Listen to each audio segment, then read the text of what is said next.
সাজে সেজেছে ধর্মসভা মন্দির। এই বর্ণিল সাজে সাজার উদ্দেশ্য হলো এখন তাদের এই বাৎসরিক সবচেয়ে বড় ধর্মীয় উৎসব দুর্গাপূজা অনুষ্ঠিত হচ্ছে। হলো রাধা কৃষ্ণের মূর্তি। রাধা কৃষ্ণের মূর্তিকে রাখা আছে দুর্গার মূর্তির পাশে।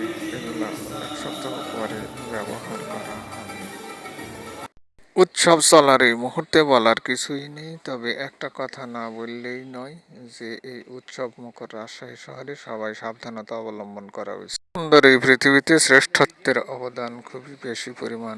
মানুষ যে পরিমাণ বাঁচে তার চাইতে বেশি পরিমাণ ধ্বংস হয়, অর্থাৎ মানুষের জীবন ক্ষণস্থায়ী।